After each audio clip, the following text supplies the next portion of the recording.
Lee Ta-1 stood at the military command center's window, watching Seoul's lights flicker and die. One by one, the buildings went dark, like stars disappearing at dawn. But this was no natural darkness. This was the beginning of the end. "Sir, we've lost contact with all satellite systems," a young officer reported, his voice shaking. "The internet is down. Cell phones aren't working. Nothing is working." Tai-1 nodded quietly. He had been expecting this, though not so soon. As the head of South Korea's cyber defense unit, he had noticed strange patterns in global communications over the past month. Small glitches at first, easily dismissed, but they had grown, spreading like a virus through Earth's technology. The room fell silent as a deep, low hum filled the air. It started softly but grew stronger until the windows rattled. Everyone looked up. Through the glass ceiling of the command center, they saw it. A massive ship, dark against the night sky, its surface reflecting the few remaining lights of the city. It was bigger than anything humans had ever built, stretching for kilometers across the sky. "Download everything," Ta-1 ordered, his voice calm despite the fear in his chest. "Every file, every piece of military data, every defense plan. Download it all to local drives. Now." His team moved fast, plugging in hard drives and copying files. They had trained for many disasters, but not this. Never this. The first attack came without warning. A pulse of blue light swept across the city, and every electronic device went dead. Cars stopped in the streets. Planes fell from the sky. The modern world went silent in seconds. But Ta-1 had been faster. The small black drive in his pocket held everything. Military secrets, defense plans, and research data from across the globe. His team had finished the download just moments before the pulse hit. "Everyone out," he shouted as the building's backup generators failed. "Get to the underground bunker." They ran down the emergency stairs in darkness, using flashlights to guide their way. Behind them, through the windows, they could see more ships appearing in the sky, dozens of them, hundreds. The streets were chaos. People ran in panic as strange creatures emerged from smaller ships that now landed throughout the city. They weren't like the aliens from movies. They were worse. Tall mechanical beings that moved with terrible purpose, shooting any human who resisted. "They're not just invading," Ta-1 realized as he watched. "They're exterminating us." His group made it to the bunker, sealing the heavy doors behind them. Inside, emergency lights powered by old-fashioned generators cast a red glow over frightened faces. "Sir," Park Jae-hyun, the military's top scientist, approached him.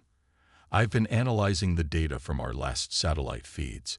These ships, they appeared out of nowhere. No approach detected. They just appeared. Faster than light travel," Ta-1 said. "They're far beyond us." "But why attack?" someone asked. "Why not talk?" The answer came from the bunker's radio. It was one of the few devices still working, beam-ul technology. Through the static, they heard fragments of messages from around the world. The same story everywhere. Simultaneous attacks on every major city. A complete shutdown of modern technology. Systematic elimination of military targets.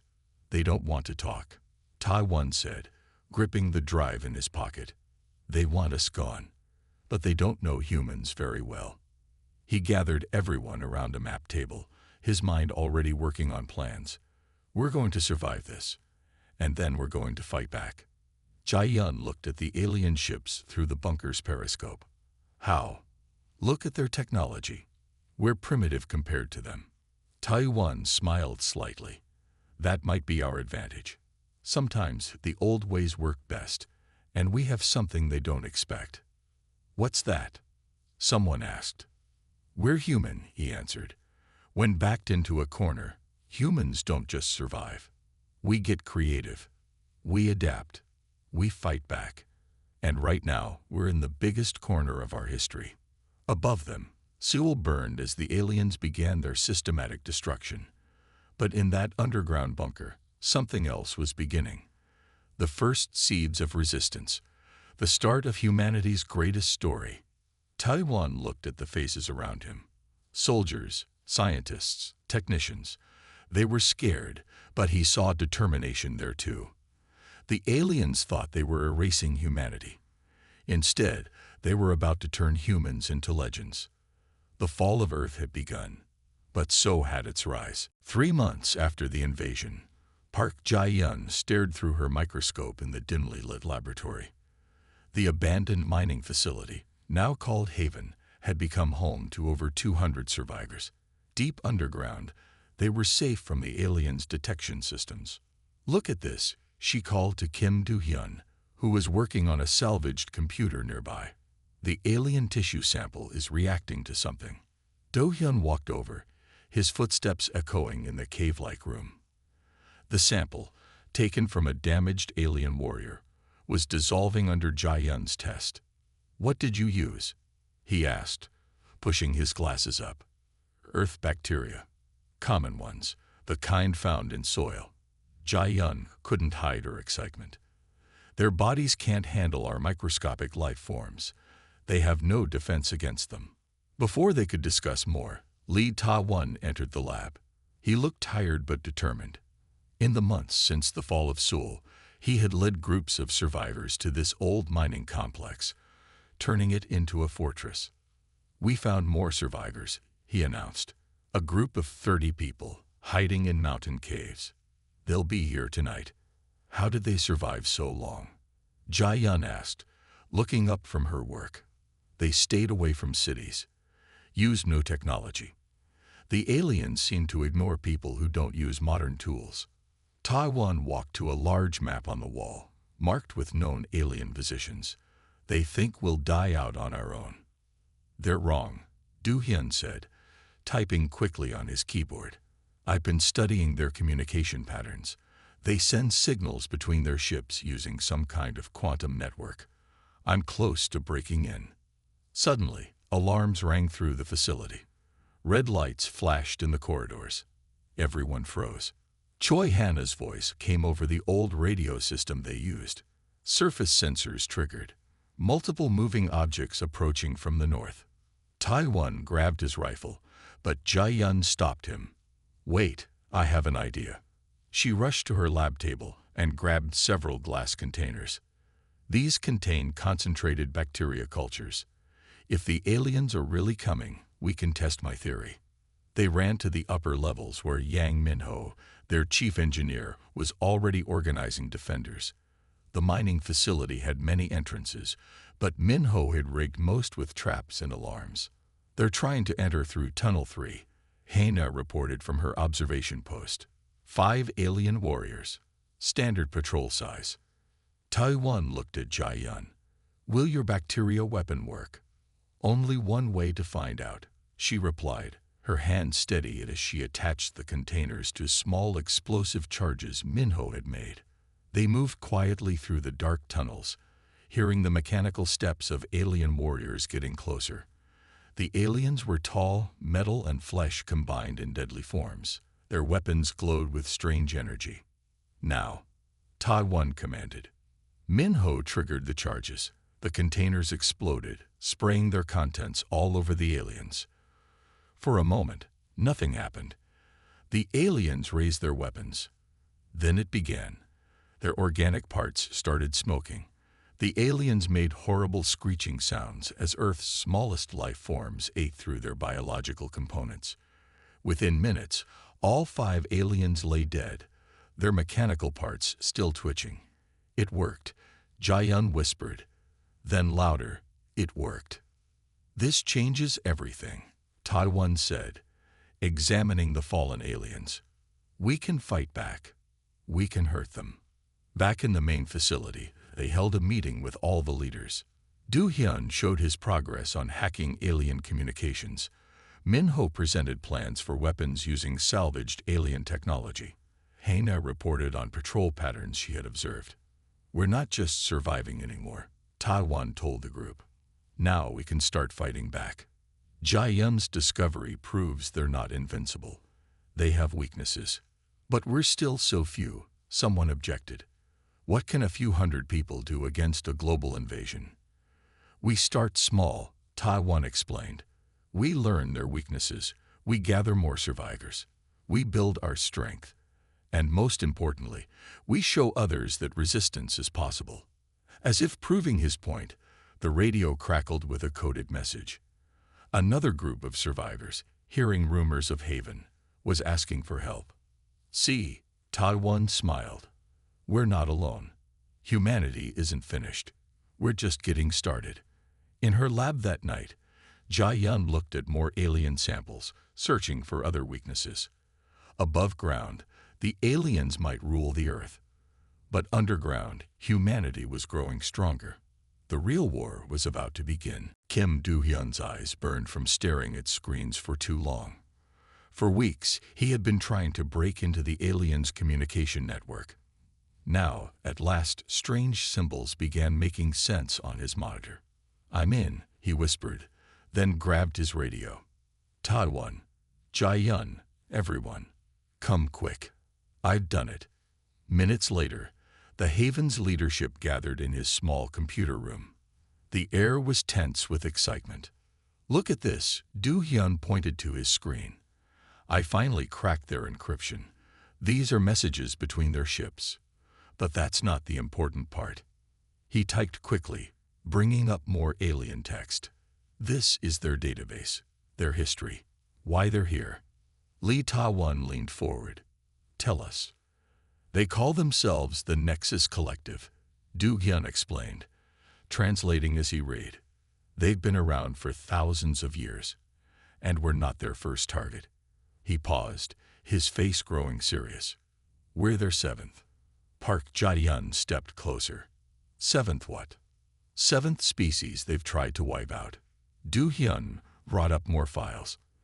"They travel across the galaxy, looking for what they call evolutionary competitors, species that might one day challenge them. When they find one, they attack before it can develop space travel." The room fell silent. Choi Hano was the first to speak. "The other 6 species, what happened to them?" Do-hyun's face darkened. "Gone.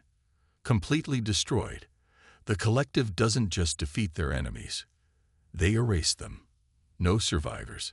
No traces left." Yang Minho punched the wall in anger. "So we're just their latest victims?" "No," Do-hyun said, a small smile forming. "We're different. We're the first to fight back effectively. The first to kill their warriors. The first to hack their network." He showed them more data. "Look, their messages show confusion. Concern. We're not following their usual pattern of extinction." Taiwan studied the alien text carefully. "Can you download all of this?" "Already doing it." Do-hyun nodded. "But there's more.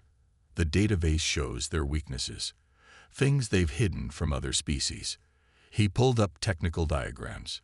"Their ships use quantum communication because normal radio waves hurt their sensors. Their warriors are part organic because full machines can't adapt fast enough to new threats. They're not as perfect as they want everyone to think." Jae-yun's eyes lit up. "That's why my bacteria weapon worked so well. They sacrifice protection against biological threats to maintain their organic advantages." "Exactly," Do-hyun agreed. "And look at this, maps of their bases on Earth, patrol schedules, supply routes, everything." Hannah studied the patrol patterns. "We could use this, set up ambushes, disrupt their operations." Taiwan was quiet for a long time, thinking. Finally, he spoke. "We're not just fighting for survival anymore. We're fighting for every species they've destroyed, for every civilization they've erased." He looked at each person in the room. "If we beat them, we show the galaxy that they're not invincible, that their reign of terror can end." "But how?" Minho asked. "We're still just one small group. Not for long." Taiwan smiled. "Do-hyun, can you use their network to contact other human survivors, other resistance groups?" "Yes," Do-hyun nodded eagerly. "The aliens use their network to track human activities. We can use those same reports to find other survivors. Send messages. Coordinate. Then that's our next step, Ta-1 decided. We find others. Share what we know. Build a real resistance. He pointed to the alien text on the screen. They think they're following their usual pattern of extinction. Instead, they're about to face something they've never seen before. Humanity united against them. As if to prove his point, Do-hyun's computer beeped. Look at this. I'm picking up signals from other human settlements. Underground bases in Japan, Russia, America. They're all fighting back in their own ways. Contact them all. Ta-1 ordered. Tell them what we've learned. Share our weaknesses, and tell them this. Humanity isn't going to be victim number 7. We're going to be the species that breaks the collective's power forever. In the dimly lit room, surrounded by humming computers showing alien secrets, the members of Haven felt hope growing stronger. The aliens had made a terrible mistake. They hadn't found another simple victim. They had awakened a force that would change the galaxy forever. Choi Hana lay flat on the hillside, watching the alien facility through binoculars. The massive building glowed with strange blue light in the night. 2 months had passed since Do-hyun's discovery, and now they were ready to strike. 6 guards at the main gate, she whispered into her radio. Just like the patrol schedule showed. Do-hyun's intel was perfect. Are you sure about this? Lee Ta-1's voice crackled through her earpiece. He was coordinating from Haven's command center. We've trained for weeks, Hana replied. The team is ready. She looked back at the 20 resistance fighters hidden in the trees behind her. They carried special weapons designed by Yang Min-ho, guns that fired Jae-yun's bacteria bombs with deadly accuracy. Remember, Park Jae-yun's voice came through the radio. The bacteria needs 5 seconds to work. Keep the aliens busy until then. Hana checked her watch. 1 minute to attack time. Everyone ready. The resistance fighters moved into position. They wore simple black clothes and carried both alien and human weapons. Min-ho had modified their guns to work without modern electronics, making them immune to alien technology-killing pulses. 30 seconds, Hana whispered. She could see the alien guards clearly now. They were 8 feet tall, their metal and flesh bodies gleaming in the moonlight. Do-hyun, start the hack. In Haven's computer room, Do-hyun typed rapidly, sending false alerts to their other bases now. They'll think the attack is happening somewhere else. 10 seconds, Hana said. Her heart beat faster, but her hands were steady. 5, 4, 3, 2, 1. Now. The resistance fighters jumped up and fired. Bacteria bombs hit the alien guards, who raised their weapons to shoot back. But after 5 seconds, their organic parts began to dissolve. The guards fell, their mechanical limbs twitching uselessly. Main gate clear, Hana shouted. Move in. The team rushed forward. More aliens emerged from the building, but the humans were ready. They fired in coordinated groups, just as they had practiced. Each alien that fell proved that humanity could fight back. Hana, you have 10 minutes before their distress signal reaches other bases, Do-hyun warned through the radio. Plenty of time, she replied, leading her team into the facility. The halls were wide and tall, built for alien bodies. Strange machines lined the walls. Min-ho's voice came through the radio, excited. Get to their research lab. According to the files, it's on the 2nd floor. We need their technology. The team moved quickly through the building, following the map Do-hyun had stolen. When aliens appeared, they worked together. One group would distract while another would fire the bacteria weapons. It was a perfect blend of human teamwork and stolen alien knowledge. In the research lab, Hana found what they needed. Jackpot, she said, looking at the alien devices. Min-ho, you're going to love this. Start packing it up, Ta-1 ordered. 7 minutes left. The resistance fighters grabbed everything they could carry. Strange tools, alien computers, and glowing power cells. Each piece could help them understand their enemy better. 4 minutes, Do-hyun warned. Hana led her team back through the halls. More aliens tried to stop them, but the bacteria weapons worked perfectly. The aliens had never faced an enemy who used their own biology against them. 2 minutes. They ran from the building, carrying their stolen treasures. Behind them, the alien facility was in chaos. Dead guards lay everywhere, their bodies dissolving from Earth's smallest life forms. Everyone in the trucks, Hana shouted. They jumped into their old vehicles, chosen because they had no electronics to disable. The engines roared to life just as alien ships appeared in the sky. 30 seconds. Get out of there. The trucks raced away into the night. Hannah looked back to see energy beams hitting the ground behind them, but they were too late. The resistance fighters had already disappeared into hidden mountain tunnels. Back at Haven, the team celebrated their first major victory. The stolen technology would give them new weapons, new defenses, and new hope. This changes everything, Taiwan said, examining their prizes. We've proven they can be beaten. Their facilities can be breached. Their technology can be taken. Hannah smiled, tired but proud. And most importantly, we showed them something they've never seen before, humans fighting back and winning. In his computer room, Do Hyun monitored alien communications. They're scared, he reported. All their messages show confusion and fear. They've never lost a facility like this before. Good, Todd One said. Let them be afraid. This is just the beginning. Kim Do-hyun hadn't slept in 2 days. His computer screens showed messages from all over the world, resistance groups reaching out after hearing about Haven's successful attack. Another group found in Australia, he told Lee Tadwan, who stood behind him drinking old coffee. They've been hiding in the outback. The aliens can't track them because they use no modern technology. How many groups is that now? Tadwan asked, looking at the global map on the wall. Red dots showed known human settlements.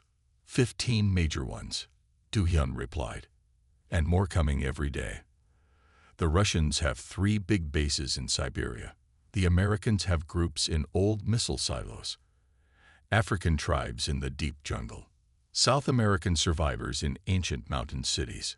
Park Jae-yun entered the room, carrying new bacteria samples. I've been sharing my research with other scientists through Do-hyun's secure network. A group in India found new bacteria types that work even faster against the aliens. And I've been teaching other engineers how to build our weapons, Yang Min-ho added, joining them. He spread out papers showing his designs. Groups in Europe are already making their own versions. Taiwan smiled. This was what he had hoped for, humanity working together, sharing knowledge, fighting back as one. Suddenly, Choi Hannah's voice came through the radio. Emergency. Enemy ships approaching the Brazilian resistance base. They found them. Everyone rushed to their stations. Do-hyun's fingers flew over his keyboard, connecting to their communications now. They're under heavy attack. Can we help them? Taiwan asked, knowing Brazil was too far away. Better, Do-hyun grinned. Watch this. He typed more commands. I'm sending false signals to other alien bases, making them think they're seeing human activity all over South America. On his screens, they watched alien ships leave the Brazilian base, chasing fake signals. The resistance fighters there had time to escape into the Amazon rainforest. It worked, Hana reported. The Brazilian base is safe, only lost their outer buildings. Jae-yun looked thoughtful. Every time they attack us, we learn more about them. The collective isn't used to fighting the spread-out enemy. They want to find one big target, but we're everywhere. And we're growing stronger, Min-ho added. He showed them pictures from other bases. Humans were adapting alien technology in new ways. Some groups had even started using modified alien vehicles. Listen to this, Do-hyun said suddenly, reading a new message. The resistance group in Japan found something big. The aliens have a main control center. It's in orbit around Earth. Everyone gathered around his screen. The Japanese had stolen plans showing a massive space station, bigger than anything humans had seen before. That's their weakness, Tadwan said softly. They think central control makes them stronger, but it really makes them vulnerable. But we can't reach space, Hannah pointed out. Not yet. Not yet, Taiwan agreed. But now we have something they never expected. A worldwide network of humans working together, sharing ideas, planning. He walked to the map, looking at all the red dots. Every group has something to offer. African tribes know how to live without technology. Russian engineers know how to work in the cold. Australian survivors know how to hide in open spaces. Together, we're stronger than any single group could be. As if proving his point, new messages appeared on Duhyun's screen. A resistance group in Mexico had found a way to jam alien sensors. Chinese survivors had discovered how to trap alien patrols in mountain passes. Each success was shared. Each lesson learned made everyone stronger. The collective thinks they're hunting scattered survivors, Tadwan said. They don't understand what they've created. Humanity isn't just surviving. We're uniting. For the first time in history, all humans are working together against a common enemy. Looking at the map, they could almost feel the energy of millions of humans fighting back. In hidden bases, deep jungles, frozen caves, and desert hideouts, people were sharing knowledge, building weapons, and preparing to take back their world. The aliens had tried to wipe out humanity. Instead, they had forced it to become something new. A single united force that would soon shake the galaxy. Park Jae-yun stared at her test results in amazement. She had been studying the alien technology for months, trying to understand how it worked with their organic parts. Now, finally, she understood. Everyone, come quick. She called through the radio. I found something incredible. Minutes later, the Haven leadership gathered in her lab. Strange pieces of alien technology lay on her tables, glowing softly in the dim light. Look at this, she said, pointing to a screen showing DNA patterns. The aliens don't just combine organic and mechanical parts. They use DNA to control their technology. Their machines respond to their genetic code. Yang Minho picked up a piece of alien equipment. So their DNA works like a key. Yes, but that's not the amazing part. Jae-yun could barely contain her excitement. I tried something crazy. I exposed their technology to human DNA. Look what happened. She pressed a small piece of alien metal against her hand. The metal changed color, responding to her touch. Everyone gasped. It works with our DNA too, she explained. Different from their DNA, but it still works. We can control their technology directly. Lee Ta-wan leaned forward. What does this mean for the war? It means we can do more than just steal their weapons, Jae-yun said. We can change them, make them work for us, create new things they've never seen. Kim Do-hyun was already typing on his computer. I'm sending this information to all resistance groups. Every scientist on Earth needs to know about this. Choi Hana looked thoughtful. Can we use this to control their ships? Better, Minho said, already drawing plans. We can build our own ships using their technology. Ships that only respond to human DNA. They won't be able to steal them back or shut them down.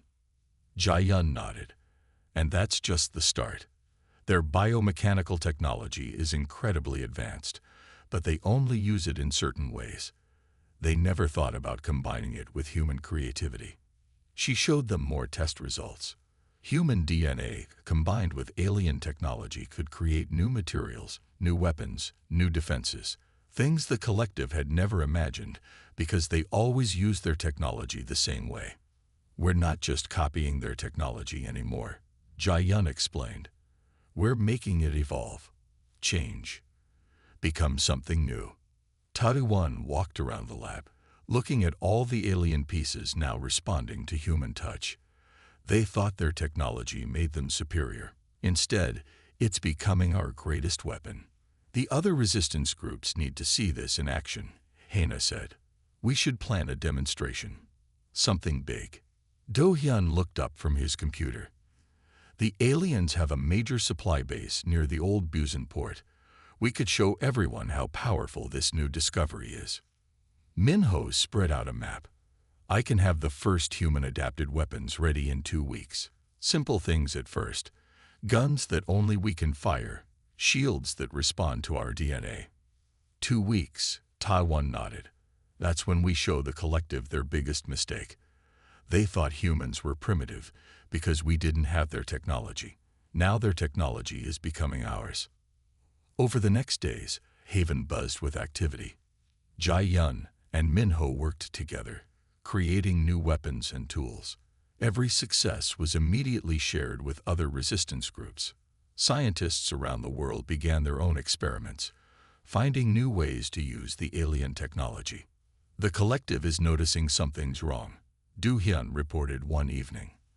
Their messages show confusion. Their weapons are starting to fail. Their systems aren't working right. Because we're changing their technology from the inside out, Jai Yun said proudly. Every piece of their equipment we modify spreads our changes through their network, like a virus, but one that turns their weapons into our tools.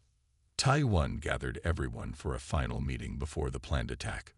This is more than just a turning point in the war, he told them. This is proof that humanity doesn't just copy or destroy.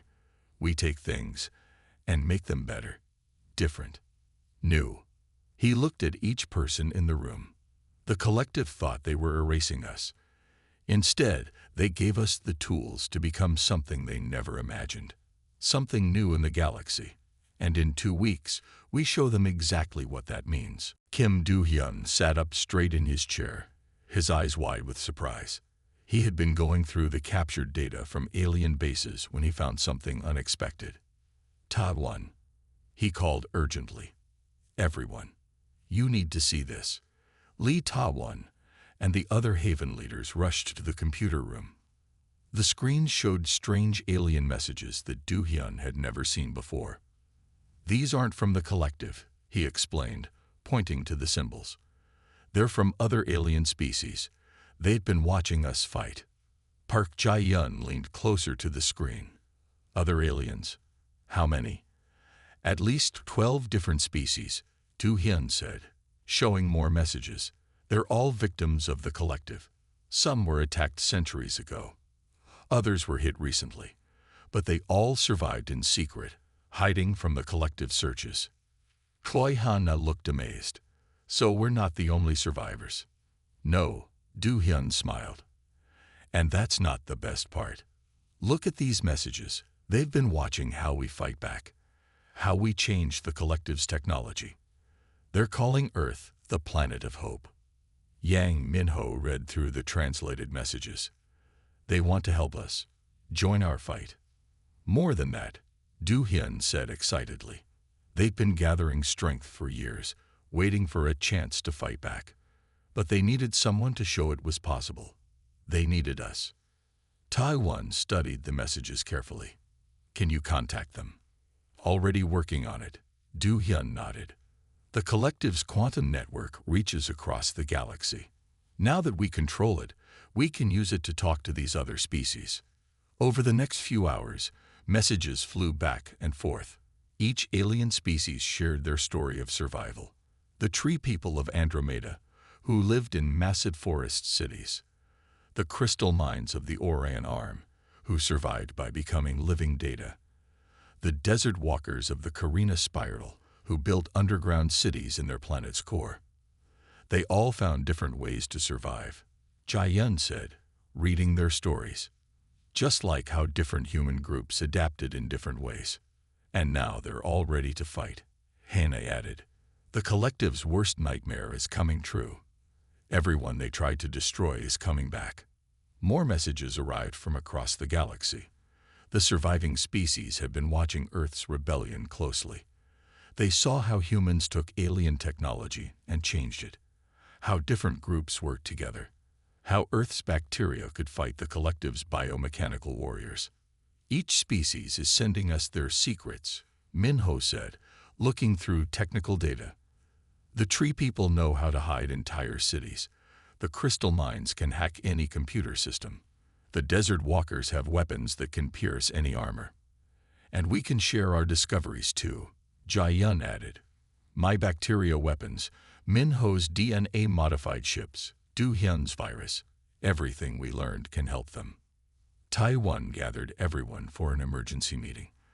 The command room was filled with excitement as he explained what this meant. The collective thought they were being clever, he said. They attacked species one by one, thinking no one could fight back alone. But they didn't kill everyone. And now, for the first time, all their survivors are uniting. How many survivors are there? Someone asked. Millions, Do-hyun answered. Hidden in distant star systems, underground bases, secret space stations, all of them watching Earth, learning from our fight, preparing to join us. The collective is already retreating from Earth, Hana reported. When they learn about this united resistance, they'll face something they've never seen before. Taiwan finished. A galaxy united against them. Every species they tried to destroy, working together, sharing knowledge, fighting back. He looked around the room at his fellow humans, then at the screen showing messages from across the stars. They thought they were the most powerful force in the galaxy, but they created something much stronger. A union of survivors, led by humanity, ready to take back the stars. Above them, the night sky seemed different now. Those distant points of light weren't just stars anymore. They were beacons of hope, places where other survivors waited, ready to join Earth's great rebellion. Lee Ta-won stood on the bridge of the largest human-modified ship ever built. The Haven's Hope floated in Earth's orbit, surrounded by a fleet of vessels from 12 different alien species. After months of preparation, the final battle was about to begin. All ships report ready. Choi Hana announced from her tactical station. Her screen showed hundreds of ships, each one unique to its species, but all modified with human DNA technology. The collective's main command station is hiding behind Mars, Kim Do-hyun reported. They've gathered their remaining forces there. It's their last stronghold in our solar system. Park Jae-yun worked at her science station, monitoring the new weapons they'd created. The combined technology is stable. Tree People stealth systems, crystal mine computers, desert walker weapons, all working perfectly with our DNA controls. Yang Min-ho checked the engine readings. Power systems at full strength. The ship is ready. Taiwan looked at his crew, then at the alien allies on nearby ships. The Tree People's living vessels glowed with green energy. The crystal mine ships sparkled like diamonds. The desert walkers' craft shimmered like heat waves. Each species had brought their best technology, their strongest warriors, their greatest hopes. All ships, begin approach, Taiwan ordered. The massive fleet moved forward as one. They had trained for months, learning to fight together, combining their different styles and strengths. The collective's forces came into view, thousands of identical ships, all built to their perfect standard. But that perfection was their weakness. They couldn't adapt, couldn't change, couldn't understand the power of diversity. They're sending a message, Do-hyun said. They're offering to let other species live if they abandon Earth. Taiwan smiled as answers came back from every alien ship. No deal, the Tree People said. Earth showed us how to fight, the crystal mines added. We stand together, the desert walkers declared. All ships, attack formation, Hana called. The fleet split into groups, each one using different tactics. Tree People ships vanished into artificial clouds. Crystal mine vessels released swarms of data-eating programs. Desert walker craft opened fire with weapons that ignored shields. The battle was unlike anything the galaxy had ever seen. Each species fought in their own way, but all worked together. Human DNA-modified technology let them share strength, adapt quickly, help each other in ways the collective couldn't understand. Their defenses are failing, Do-hyun reported excitedly. The combined attack is too much for them. The collective tried to fight back, but their weapons wouldn't work properly. The human DNA virus had spread through their entire network. Their perfect system was being changed from within, transformed by the very species they had tried to destroy. Main command station is vulnerable, Hannah announced. All ships, final attack run. The Haven's Hope led the charge, its hybrid technology glowing with power. Behind it, ships from across the galaxy followed, each one a testament to survival against impossible odds. The Collective's command station tried to escape, but it was too late. Weapons from a dozen species struck at once. Tree people vines crushed metal walls. Crystal mine programs froze computer systems. Desert walker beams melted defense shields, and human-modified ships delivered the final blows. The station exploded in a flash of light that lit up the solar system. With it died the Collective's dream of perfect galactic order. "It's over," Taiwan said quietly. Around him, humans and aliens celebrated together. The galaxy's greatest tyrants had fallen to the very diversity they had tried to eliminate.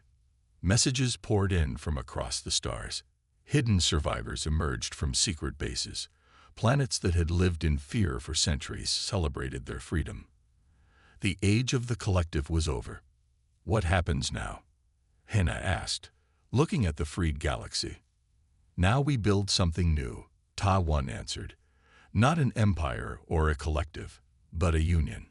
A place where every species can live its own way, share its strengths, help others grow." He looked at his crew, then at their alien allies. "They tried to erase humanity, but instead we became something greater. We became the force that united the galaxy. The ones who proved that strength comes from diversity, not uniformity." The Haven's Hope turned back toward Earth, leading a fleet no longer of warriors but of builders. The galaxy was entering a new age, and humanity would help lead the way, not as conquerors or rulers, but as the ones who showed that being different wasn't a weakness. It was the greatest power of all. 1 year after the structure's completion, Jin Park stood in a new room that had been added to the space station. The walls showed images from their 5-year journey. Their first failed attempts, the breakthrough discoveries, the crisis they overcame, and finally, the completion. But what made him smile most was watching young aliens and humans studying together at the learning center they had built. "Teacher Park." A young alien student waved at him with one of their 4 arms. "We're learning about Earth trees today. Can you tell us again how they helped you understand the structure?" Before Jin could answer, a strange alert sounded throughout the station. Yuna's voice came over the speakers. "Jin, everyone, come to the control room now." When Jin arrived, he found Yuna staring at her screens with wide eyes. Tai and Duri were already there, looking just as shocked. "What's wrong?" Jin asked. "Nothing's wrong," Yuna said softly. "But look at this signal we just received." On the main screen, a pattern of light pulsed in a way they had never seen before, but somehow it felt familiar. "It's Valari," Duri whispered. "It has to be. The pattern matches their style exactly." The signal continued, and Yuna's AI began to translate it. As the message appeared on their screens, everyone in the room fell silent. "To those who completed our test, we have watched and waited. For 500 years, we left our unfinished works across the galaxy, hoping to find others who could see what we finally understood. That perfection is not the goal. Life itself is beautiful because it grows, changes, and adapts. You have not just completed our work, you have proven that our decision was right." The message went on to explain how the Valari hadn't disappeared. They had been watching, waiting for a species that could understand what they had learned too late. Their pursuit of perfection had almost destroyed them, until they realized that true wisdom came from working with nature, not trying to control it. And now, the message continued, "We would like to meet those who succeeded where we once failed." The station burst into excitement. The Galactic Council called an emergency meeting. Representatives from every species arrived to discuss this historic moment. But in a quiet corner of the station, Jin and his team sat together, thinking about their journey. "They were testing us all along," Ta said, shaking his head and smiling. "Every failure, every success. And we passed the test by not trying to be perfect," Duri added. by being willing to learn from nature, to make mistakes, to change our plans. It's more than that, Jin said, looking out at the structure that had changed their lives. We succeeded because we stayed true to who we are. We didn't try to be like the Valari or any other advanced species. We used what we knew, Earth's patterns, human creativity, our ability to adapt. Yuna nodded, still studying the message. And look what it led to. The Learning Center is full of different species studying together. The structure provides power to worlds that never had enough. And now, she didn't need to finish. They all knew that everything would change again when the Valari finally revealed themselves. A group of students, humans and aliens together, walked past their window, pointing excitedly at the structure as their teacher explained how it worked. Jin remembered how aliens once mocked humans for being primitive. Now they came to learn the human way of doing things.